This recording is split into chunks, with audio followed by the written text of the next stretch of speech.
The Seven Years' War, also known as the French and Indian War, is considered by some historians as the first true global war or world war.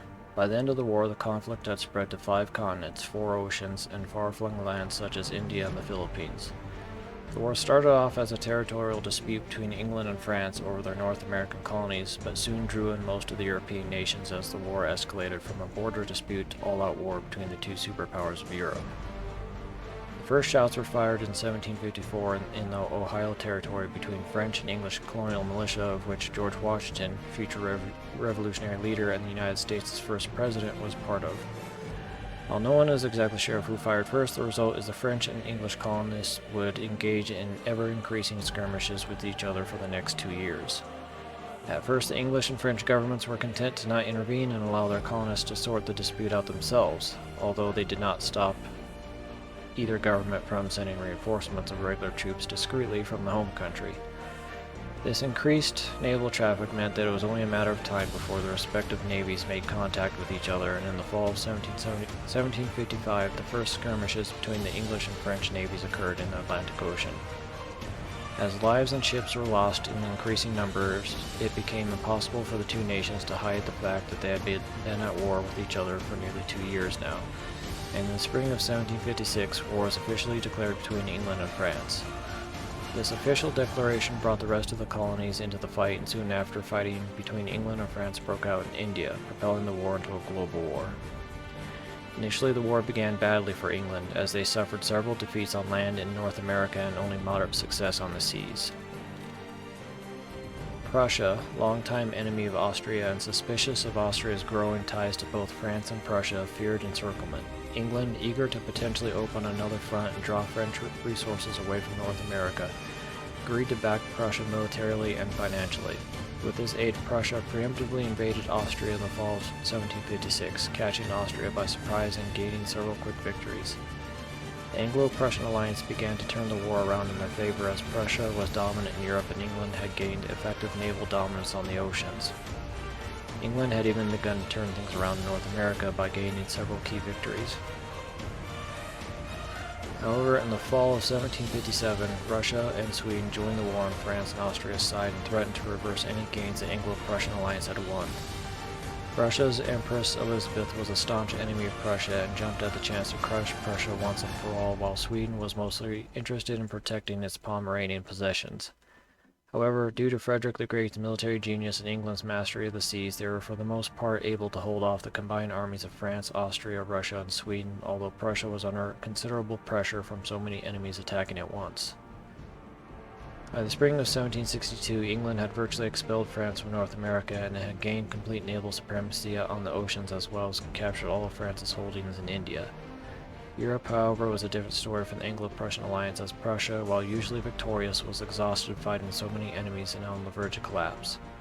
Right when things appeared the darkest for Prussia, Sweden dropped out of the war, believing that the war was not gaining them anything. More importantly, Empress Elizabeth suddenly died, and her successor, Peter III, not only pulled Russia out of the war against Prussia, but switched sides and joined the Prussians. This sudden reversal probably saved Prussia from being overrun in late 1762. Spain, longtime enemy of England, then entered the war on France and Austria's side, with Portugal quickly entering on England and Prussia's side.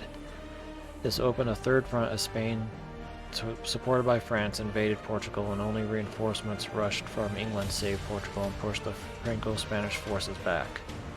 Portuguese and Spanish colonies in South America quickly began skirmishing with each other, bringing the war to its fifth continent. England quickly used its naval supremacy to invade both Florida and the Philippines and quickly captured both. By the fall of 1762, England, France, Austria, Prussia, and Russia were exhausted by almost 9 years of intense fighting. Russia dropped out of the war after Peter III was murdered by his wife. England and Prussia soon signed a peace treaty with France and Austria, and while Portugal and Spain continued skirmishing in South America for several years, the war was effectively over. The war left all nations involved exhausted and bankrupt, and would set the stage for the American Revolution almost a decade later. While bankrupt and an economy in tatters, England came out of the war the biggest winner, gaining all of France's North American colonies and Spanish Florida. England was now master of most of North America. France got its Indian holdings back, while the Philippines were returned to Spain. For Prussia, Austria, Russia, and Sweden, virtually nothing changed, with the exception of nearly 1.4 million people dead. The 7 Years' War was to that point the largest war in human history in terms of area, with engagements happening on 5 continents almost at once. From Canada to the Philippines and Berlin to Africa, from the Atlantic to the Pacific, this war was fought and would be a prelude to another, even larger conflict 4 decades later. Welcome back, Axis and Allies players. This is NATO and the CIC, and this is the setup for our first full scenario, the 7 Years' War, or as some people know it as the French and Indian War of 1754. So, pan back so you guys can get a view of the whole thing. This is the blow up for Europe, because it's a high traffic area, so we made a blow up of Europe to ease the congestion a little bit. And see the major European contenders in this war: England, France, Prussia, Austria, Russia, Sweden. And then, Spanish West Coast of North America. Our awesome little dice tower right there. Spanish-held Philippines. French and English holdings in India.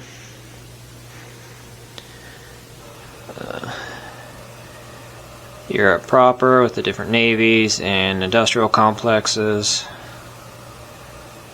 Blow up in North America right there. And Portugal and Spanish South America and Central America. I'll blow up Spain over there, because not so much in this conflict, but definitely in the Napoleonic Wars, Spain gets very busy. And our calendar tracker to keep track of what turn it is and what's going on.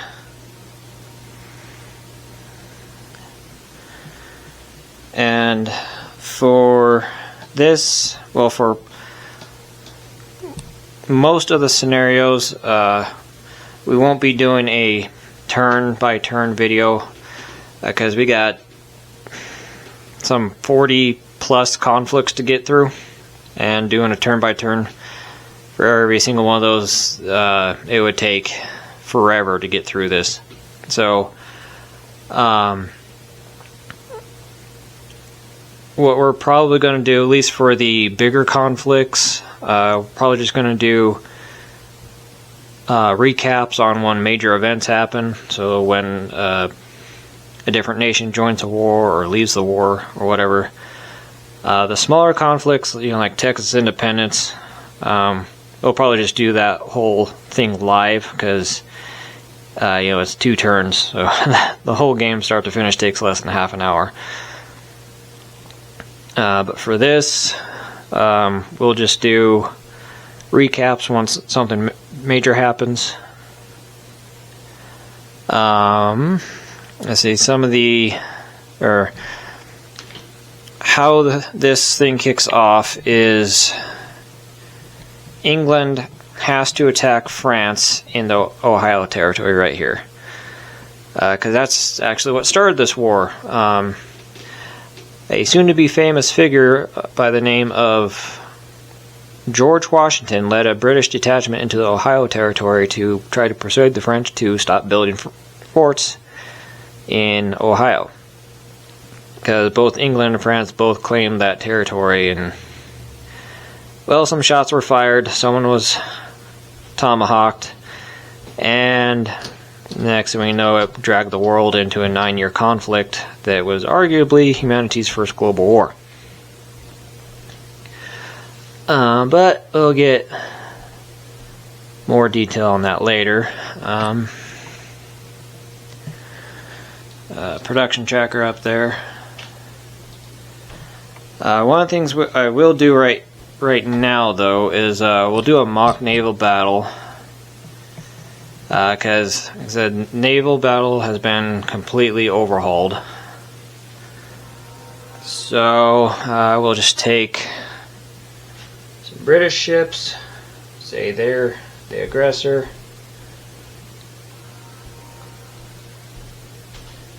And we'll make it a big one.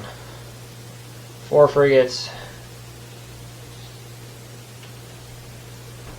versus 4 French frigates. Now, last time we did all this, frigates were hitting at a 3, if you recall from so long ago.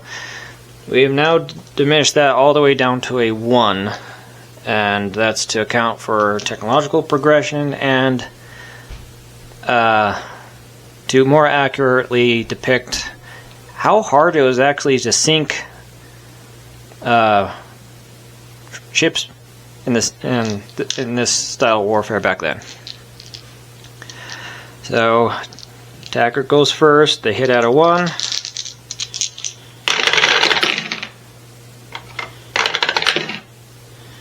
And attacker didn't hit anything.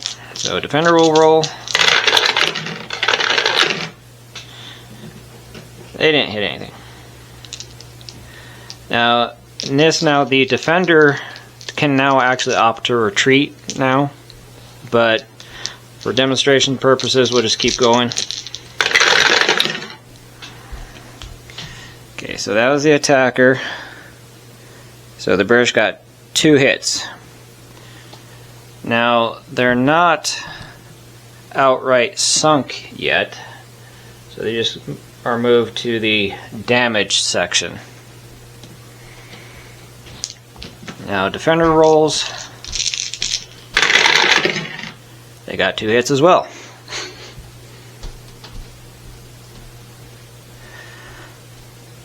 So, now, next step is to see if these damaged ships are actually damaged or if they're actually sunk. So now this is decided on a roll of 2 or less. So roll for the French ships first. And they both came up as a hit, but we'll just say one of them was a hit. One was a miss for demonstration purposes.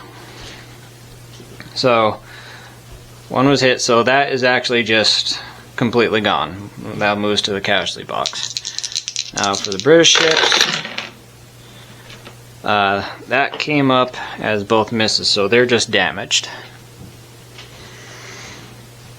So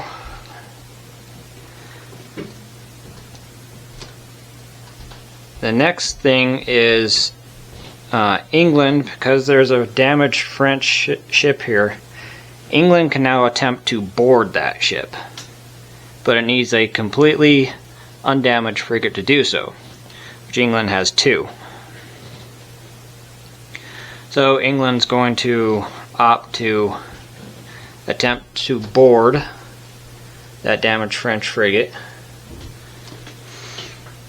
So then it is moved down to the boarding action section.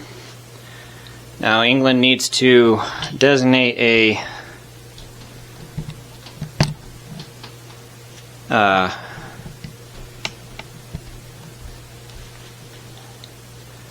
undamaged frigate to attempt it. Well, it's got 2, so it can move one of its undamaged frigates down to attempt the boarding action.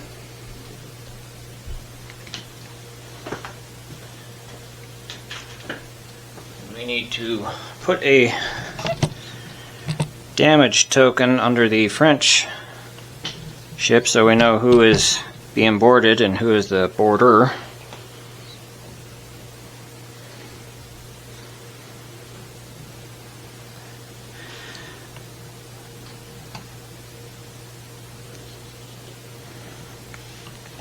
Now France can opt to do the same thing.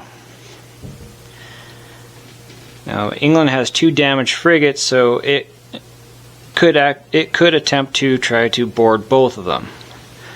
But the problem with that is, if France dedicates both of its frigates to try to board those, England still has an undamaged frigate, and if these 2 French ships are tied up and trying to board those British ships, this free British ship can come in to intercept the French boarding action, and the British player can either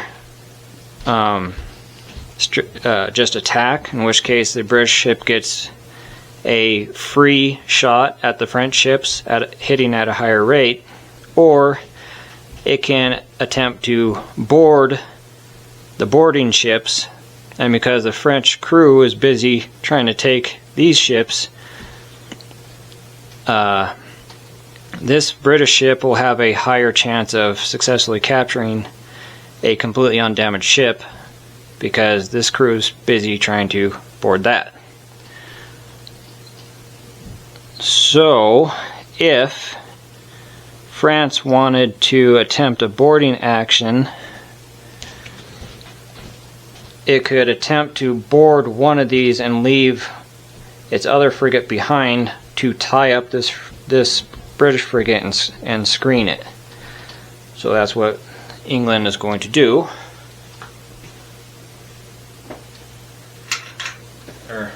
Sorry, that's what France is going to do. France is going to attempt to board one of the damaged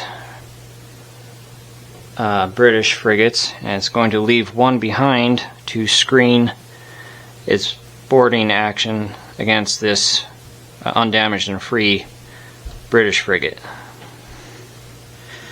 Now, because this British frigate is damaged and it's not having to fend off a boarding action, it is just moved to the withdrawn box.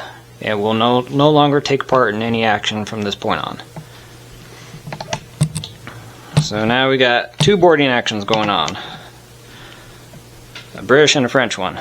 So we'll resolve this one first. The British are trying to board a French frigate.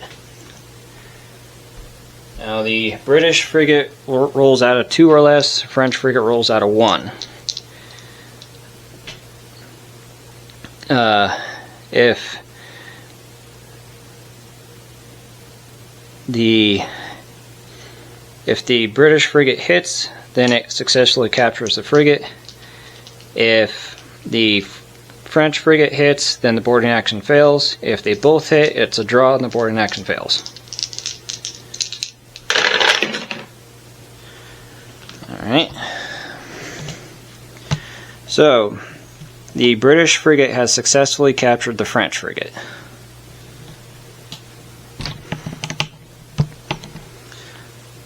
So,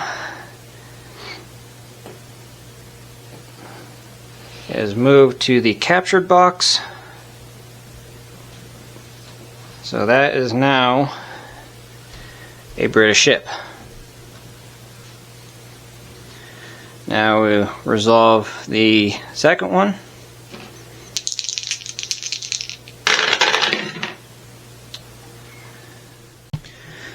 And that is, they both miss, so can roll again.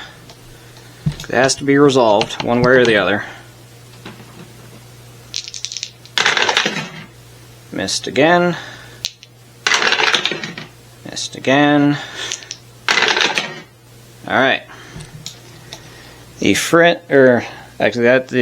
British frigate has successfully repelled the boarding action, so that boarding action has failed.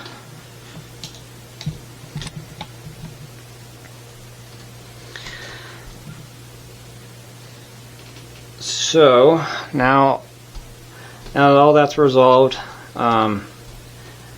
everything gets moved back to the main battle board. So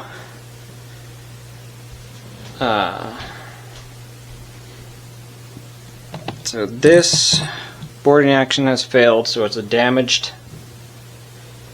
frigate. So that is moved to the withdrawn box. The 2 undamaged ships are moved back to their respective spots. And this captured French frigate is well, actually, you need an undamaged frigate to tow a captured frigate back. So,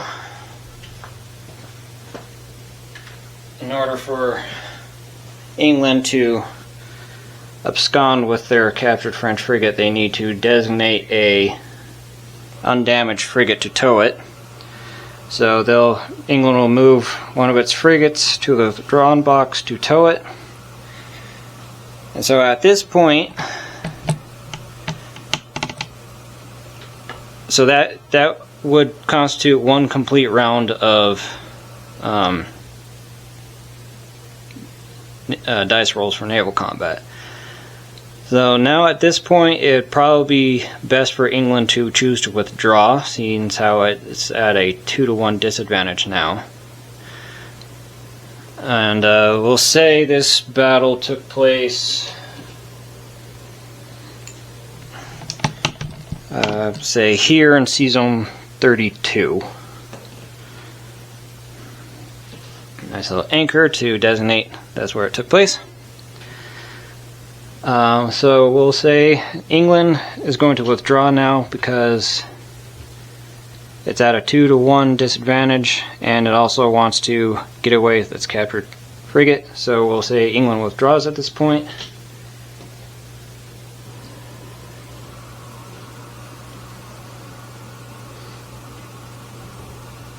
England withdraws to just a nearby sea zone.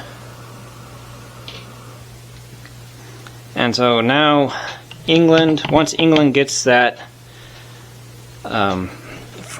captured French frigate to a friendly territory, which will probably be 22. Then England rolls a dice roll to see how much damage it has to repair, and that French frigate becomes British. So that is the new naval combat in a nutshell. So after the kind of brief synopsis of what this war is about, we'll get into the game proper, and we'll come back at the beginning of the fourth turn, because that's when something changes. For the first 3 turns, because this is just England and France skirmishing, the only combat that can be done is in North America, and it can't be any city territory. So New York, Quebec, and Baltimore are off limits, but everything else,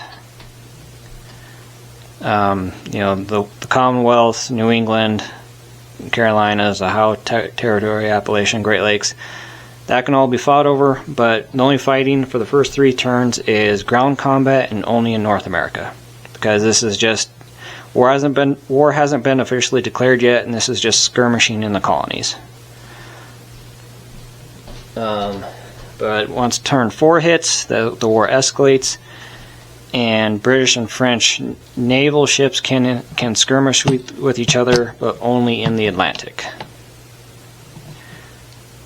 So we'll come back with the beginning of turn 4 and see what's happened.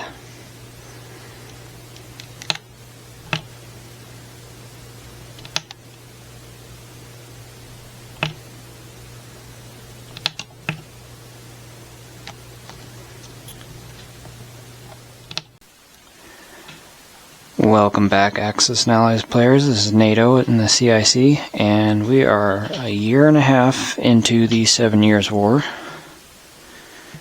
Let's see, it is fall of 1755 right now.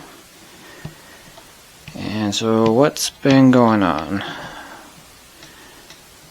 Well, like I said, the only fighting that can go on is ground combat in North America. So England moved into the Ohio Territory because they have to.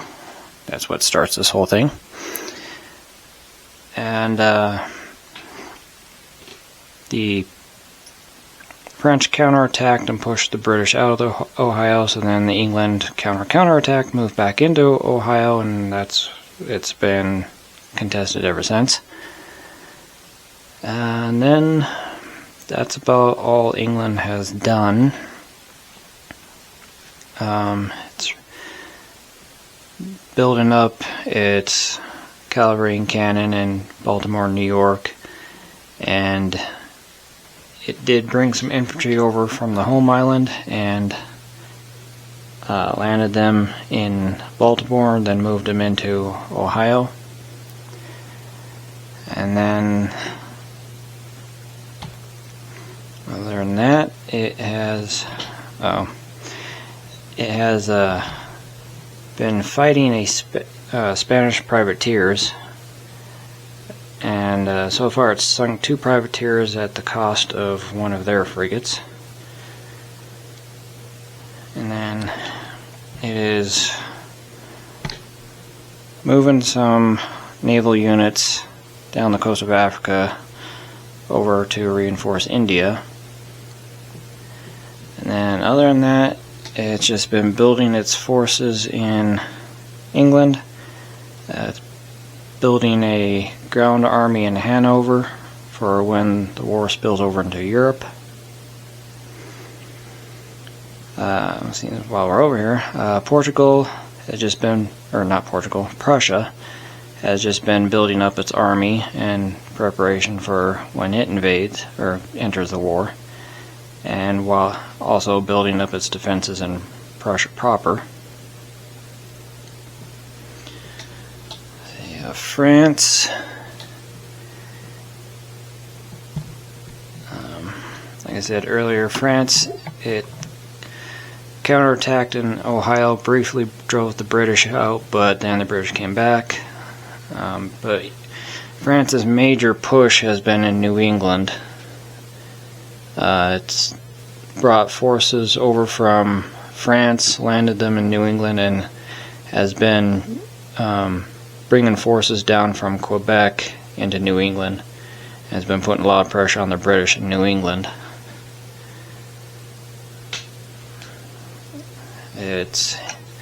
France is taking its transport from India and is trying to bring it back over to Europe. We'll see if they actually manage to get it there, or if it gets intercepted by the British Navy. Other than that, France has been building its army in Picardia here in preparation for when the ground war in Europe begins. Let's see, Austria, just doing the same thing, building up its army and moving it to the Prussian border in preparation for when that front kicks off. And then Portugal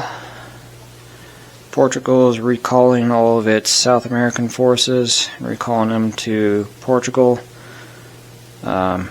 It's quite a ways down the road, but when Spain enters the war and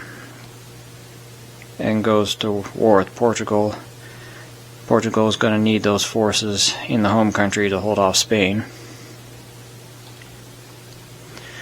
Russia has just been consolidating all its forces and moving it to the border for when they can enter. They'll be in position to drive on Prussia immediately. Sweden, same thing, moving its forces to the border, so when it enters it can start moving south to put pressure on Prussia from the north. And Spain, other than its privateer that's been right here, other than being an annoyance for the British, all they've done is consolidate their fleet right here in the mouth of the Gibraltar Strait, and then consolidated their army in Castile for when they enter the war. So what's new with the conflict is the conflict has escalated, and the British and French navies can start skirmishing with each other in the Atlantic. Now, what does skirmish mean? Well, normally naval combat can go indefinitely until one side destroys the other, or one side retreats. And so they can roll as many dice as they want. But for this, because they can only skirmish, because it hasn't been full-scale war hasn't been declared yet, it's just escalated. So the navies get one roll of the dice, and then they have to retreat or withdraw. Oh, the privateer right here, they don't follow the new rules of naval combat. There's no damage or boarding action. If the privateer gets a hit, then whatever it's shooting at is just destroyed, and vice versa. If British ship gets a hit on the privateer is just automatically destroyed. There's no boarding action or damage or anything like that. And then once Spain enters the war, the privateer is removed. So that's about it. Not much happens. This kind of early war, because the conflict is so limited.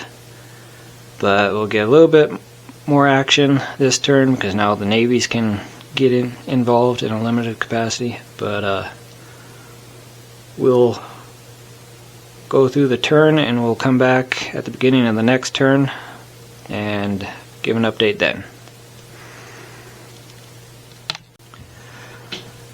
Welcome back, Axis and Allies players. This is NATO in the CIC, and we're at the start of the spring 1756 turn.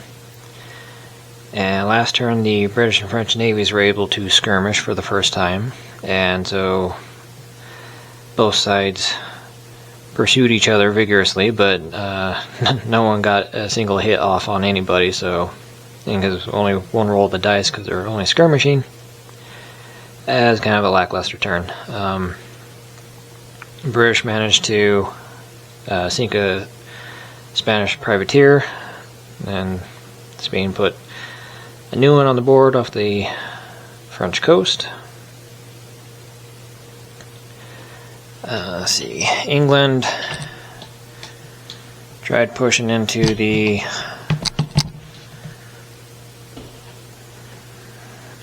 Ohio territory. They got a hit, but that's about it. The big news was up here in New England, where France made an attack and wiped out all but one British infantry. They came very close to taking New England, so what that's going to end up forcing England to do is this transport with these troops right here, which was originally meant to bolster the Ohio front, is going to have to be redirected to New England to ensure that England hold on to it, because this right here is the closest reinforcements. Everything else is 2 or more turns away. So that's going to change England's plans significantly.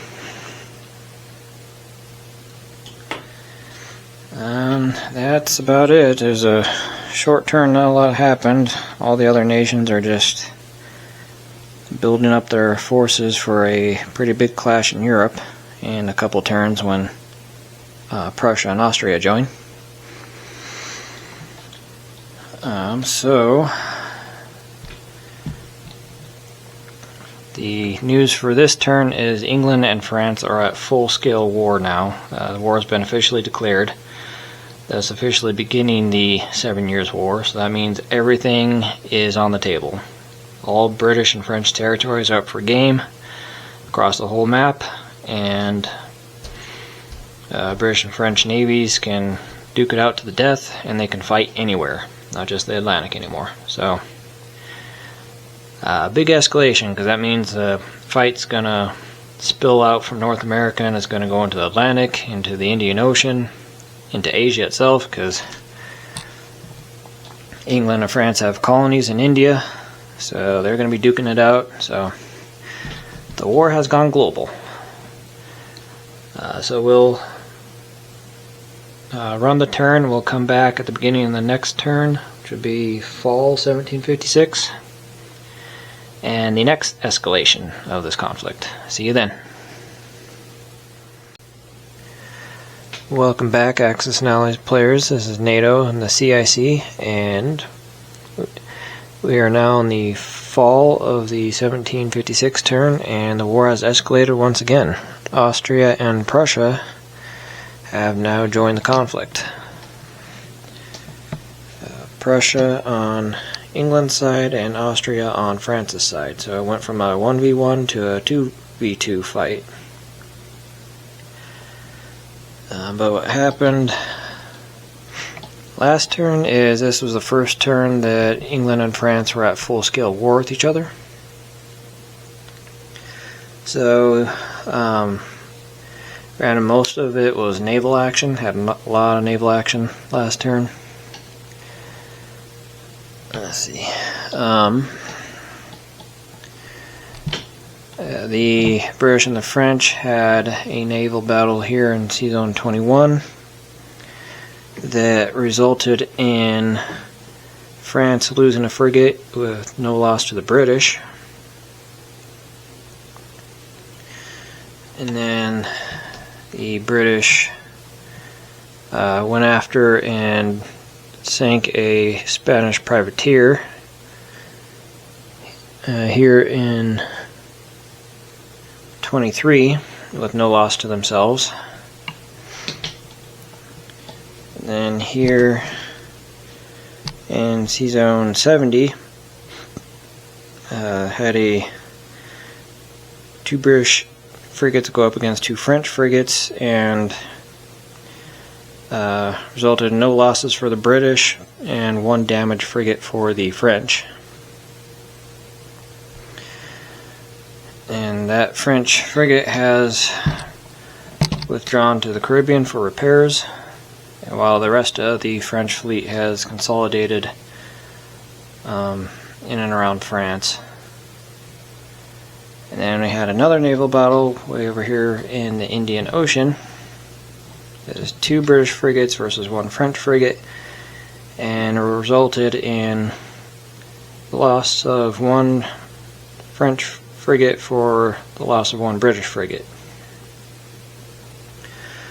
So overwhelmingly the naval fights went in England's favor. Then the only land battles were once again in North America, in the Ohio Territory and New England. The Ohio Territory went in France's favor. England lost, and now they are outnumbered. Whereas New England was the exact opposite. It very much went in England's favor. Excuse me. And now France is very much outnumbered in New England. That's the two armies, respective armies. This is what's left of the French army, and the British army, which you can see very much outnumbers the French. So, as you can see, England has another transport heading to North America. So, what it's looking like, if France can't get reinforcements to North America and soon, France's prospects are not looking very good in North America. The British have been able to more or less control the Atlantic and really hinder France's ability to get troops over to North America. The only reinforcements France is getting is what it can produce out of Quebec, which is only one unit, and then whatever militia. Whereas England has been able to land troops in North America pretty much at will. So it's not looking good for France and North America, because their prospects of getting troops to North America is not very good, because as you can see, England has 3, 4, 5, 6, 7 frigates in the Atlantic to France's 4, and one of them's damaged. So yeah, not looking good for France and North America.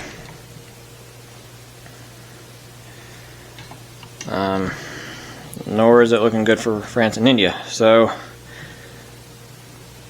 France has a decision to make. Can continue trying to fight a naval battle with England, pumping more money into the Navy, which probably going to lose, or it can concede the naval fight and by extension North America, and just concentrate on Europe,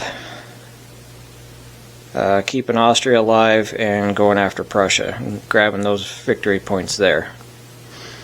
Because France, at least the French-led coalition, it can win by sacrificing North America, as long as they win in Europe. And then to win in Europe, they basically have to take Prussia down. So it is a bit of a gamble, and they'll barely win, but they can do it. So like I said earlier, Prussia and Austria have now joined the conflict, so we got a new front opening up in Europe. Let's see what doors that opens or closes for the respective factions, and we'll see what happens, and we'll come back with the next major development in the 7 Years' War. See you then. Welcome back, Axis and Allies players. This is NATO in the CIC, and we are now in the fall of 1757, and the war's gotten pretty big. Let's see. As you can see, England has decisively won the naval battle for the Atlantic. The British Navy now completely dominates the French. It has 3, 4, 5, 6, 7, 8 frigates to France's 2. England has won pretty much every single naval engagement and managed to capture 2 French frigates, whereas France has not been able to capture a single one. Not to say England hasn't lost some frigates, it's lost 2 or 3 frigates as well, but it pretty much made those back in capturing French frigates. And which effectively prevented France from reinforcing North America. So as you can see, England now has a decisive advantage in North America. And it's only a matter of time before England breaks through in Ohio or Quebec, either or. It's only a matter of time before they break through there. Then other fronts, England from its base in Hanover, right here, England moved into the Holy Roman Empire, an Austrian territory right here, to guard and screen Prussia's flank, so Prussia could go after Austria pretty much uncontested by France, which isolated Austria, because England is currently blocking France from helping Austria in any meaningful way.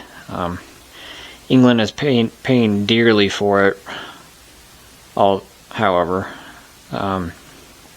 vast majority of British casualties are coming from here, holding off the French, but it's pretty much isolated Austria and allowed Prussia to just concentrate all of its forces solely on Austria, and Austria is getting hammered because of it. As you can see, there's the Austrian army right there, there's the Prussian army, and there's the Austrian army confronting it. Yeah, so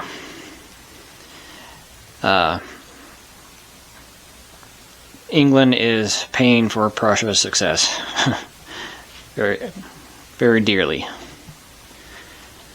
And then England over in India has taken Calcutta from France, and it will be moving on Madras the next couple turns. Let's see, what else?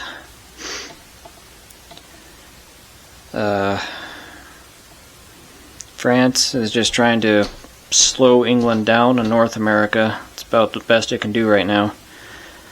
The French Navy more or less has gone into hiding because it can't contend with the British Navy, not until Spain enters.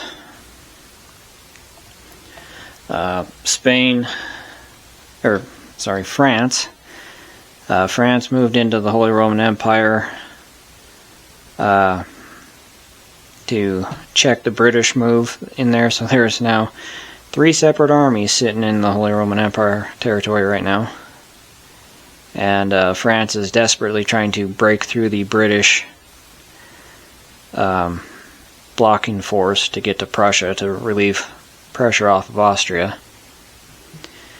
But so far they have not succeeded, even though England is vastly outnumbered. So there's the French force in the Holy Roman Empire, and then there's the British force. Difference is England, whose production is now 42, versus France's 22. England can replace losses much more effectively than France can at the moment. So that's about all that's gone on the last 2 turns. Big news is the war has escalated once again, and Russia and Sweden have now joined the conflict on France and Austria's side. So it is now a 2 versus 4 war in France's favor. So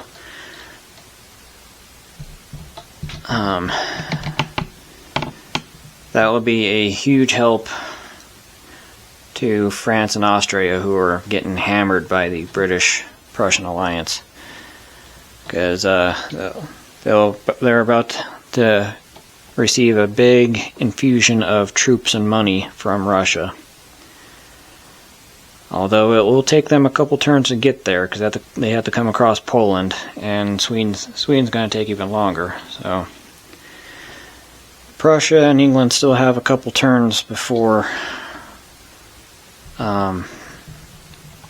Russia can make its weight felt. So that's about it, and that's kind of it for major events until near the end of the war. So we'll come back near the end of the game and see where everyone's at, see if Prussia can hold off the Russian onslaught, and see if England can hold off the French. We'll see you then. Well, welcome back, Axis and Allies players. This is NATO and the CIC, and coming back with the start of the spring of 1762, and a lot has happened. You see, there's a lot going on the English Channel. England has a sizable fleet of frigates and transports to funnel troops across the Channel into Europe. But the siege of Quebec is finally over.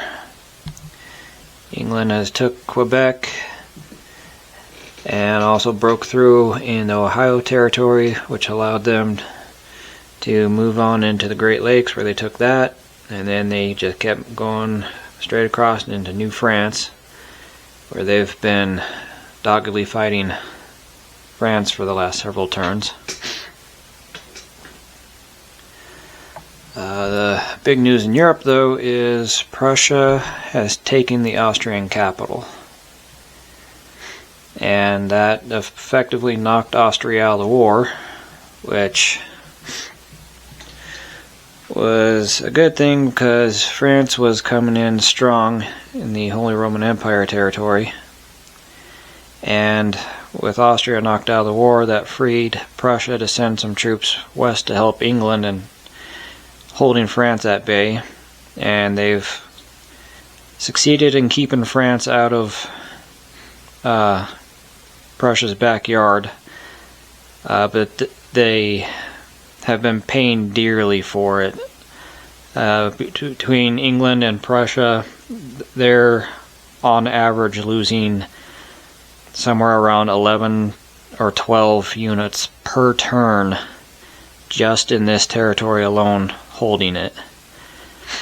So they succeeded in keeping France out of the Central European conflict, but they have paid a massive price to do it. Prussia has been very successful in holding Russia and Sweden off. Prussia completely destroyed the Swedish army here in Lithuania, and so Sweden's had to rebuild it, and they've slowly been making their way back down. The Russians did break through down here in western Ukraine, completely destroyed the Prussian army in the kind of southern front. So now the only thing standing between this large Russian force is this small Prussian army of 2 infantry right here.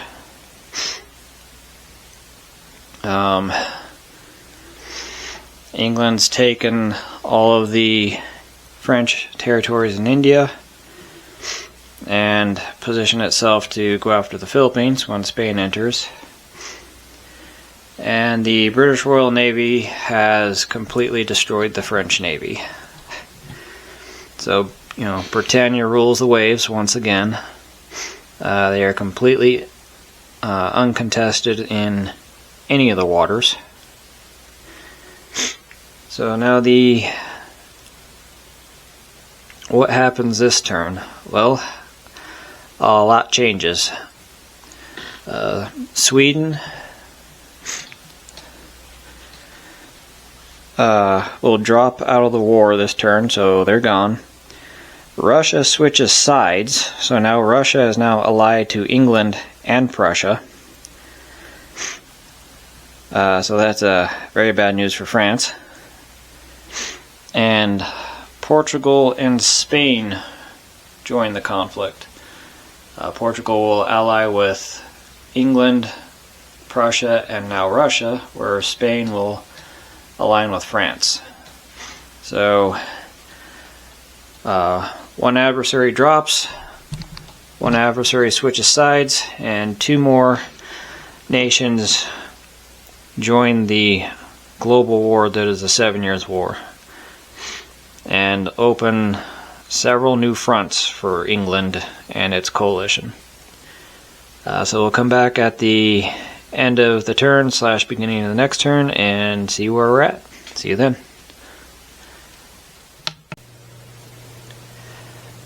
Welcome back, Axis and Allies players. This is NATO and the CIC, and we are at the fall of the 1762 turn, and also consequently the beginning of the last turn of the war.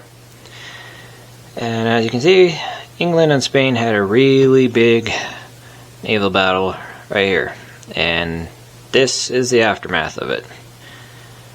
It was 6 British frigates against 4 Spanish frigates, and England was able to capture 2 of Spain's frigates, and then sink a third, and then the 4th one withdrew to the Western Mediterranean. And Spain, in return, was able to capture a British frigate, sink another, and then damage a third. But all intents and purposes, England won that naval battle again. I think this whole game, England lost a naval battle once. And granted, it was pretty substantial. England lost like 5 frigates and didn't sink or damage a single one of England's opponents. But that was several turns ago, and as you can see, England has very much recovered since then. The other naval battle was over in the Philippines, where 2 British frigates went up against a Spanish frigate, sank it, and then England amphibiously landed onto the Philippines and took it. England also landed in Spain on Castile. Not really to take the territory. They landed there just to tie up that Spanish army so it couldn't move on Portugal. And then England also landed in Spanish Florida and took it. England's only other action was in New France, where they attacked once again, but were unable to take the territory. And then the only other thing England did was move more troops into the Holy Roman Empire to reinforce it. And that is the same thing that Prussia did. Prussia moved all available units into the Holy Roman Empire territory. And that's what's left after France attacked it to hold the territory. Likewise, France attacked the Holy Roman Empire territory again to try to break through, and they didn't even get close. They still took out 8 units, but that was the lowest hit rate that France has gotten in this territory in multiple turns. Because Russia switched sides, they didn't have anyone to fight because the only people they could fight is France, and they're too far away. Sweden dropped out last turn, so they weren't involved in anything. And then Spain and Portugal just built up their forces. Spain repaired that captured British frigate and turned it into one of theirs. And then Spain just dropped a bunch of cavalry in Madrid. So they can attack Portugal once the British shield goes away. I haven't counted up the victory points yet, but I'm fairly certain it is a British coalition victory.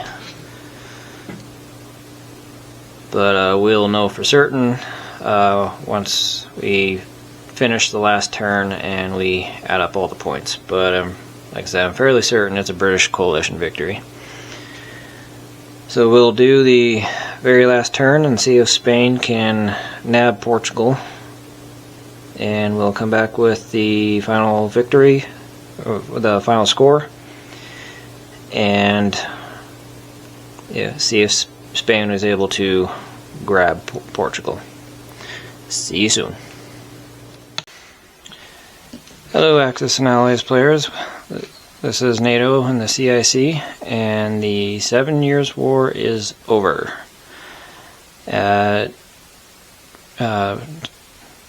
Tallied up the victory points, and my prediction was correct. It was a British coalition victory, a pretty substantial one.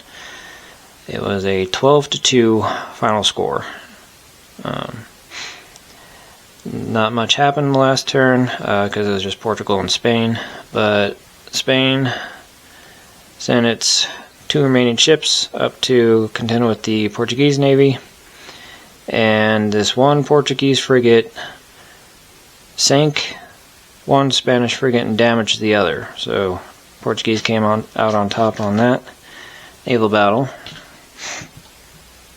And then Spain did an all-out attack on Portugal, but was not able to defeat it. They did get 4 hits to Portugal's 1, but because of English intervention and generous